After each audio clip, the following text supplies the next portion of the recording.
விரிவான செய்திகளை பார்க்கலாம். காஷ்மீரில் நடைபெற்ற தேசிய தடகள போட்டியில் தங்கப் பதக்கங்களை வென்ற திருச்சியை சேர்ந்த 3 மாணவர்கள் இதுவரை தங்களுக்கு யாருமே உதவவில்லை என கண்ணீர் மல்கி வேதனை தெரிவித்துள்ளனர்.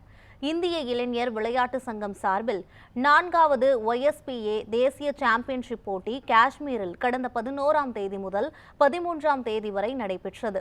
இதில் திருச்சி மாவட்டம் தாளக்குடியை சேர்ந்த கூலி தொழிலாளியின் மகன் அபினேஷ் 5000 மீட்டர் ஓட்டப்பந்தயத்தில் தங்கப்பதக்கம் வென்றுள்ளார். இதேபோல 3000 மீட்டர் ஓட்டப்பந்தயத்தில் திருச்சி சமயபுரத்தை சேர்ந்த சூர்யா மற்றும் 800 மீட்டர் ஓட்டப்பந்தயத்தில் அருண்குமார் ஆகிய இருவரும் தங்கப்பதக்கம் வென்றனர். போட்டியில் கலந்து கொண்டு முதலிடம் பிடித்த அவர்கள் மூவரும் சொந்த ஊருக்கு திரும்பிய போது திருச்சி ரயில் நிலையத்தில் தங்களை எவரும் ஊக்கப்படுத்தவில்லை என்றும் பல ஊர்கள் போட்டிகளில் கலந்து கொள்ள அழைத்து செல்லவில்லை என்றும் வேதனை தெரிவித்தனர்.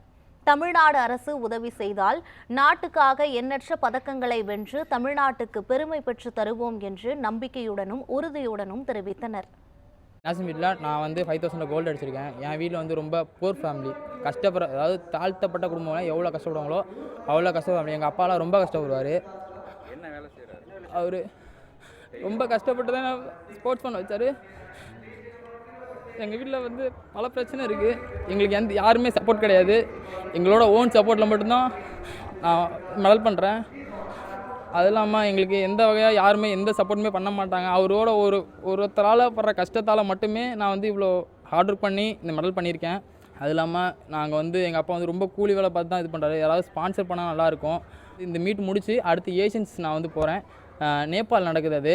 அது நேபாளில் இதில் கோல்டு அடித்தவங்கள ரெஃபர் பண்ணவங்கள அடுத்து நேபாள் கூட்டு போகிறாங்க. அது ஏஷியன்ஸ் கேம்ஸு. அதுக்கு நான் செலக்ட் ஆகிருக்கேன். தமிழ்நாடு அரசாங்கம் கவர்மெண்ட் மூலிமா எனக்கு ஹெல்ப் கிடைச்சா இன்னும் கொஞ்சம் நல்லாயிருக்கும், சப்போர்ட்டிவாக இருக்கும். நான் கவர்மெண்ட்டை நம்புகிறேன். கவர்மெண்ட் ஜாப் வாங்கணும் தான் இவ்வளோ கஷ்டப்பட்டுருக்கேன். அடுத்து என் எய்ம் ஒலிம்பிக் போகணுங்கிறது ஆர்வம் இருக்குது. ஒலிம்பிக் போயிட்டு இந்தியாக்காண்டி கொஞ்சம் பெருமை சேர்க்கணும்.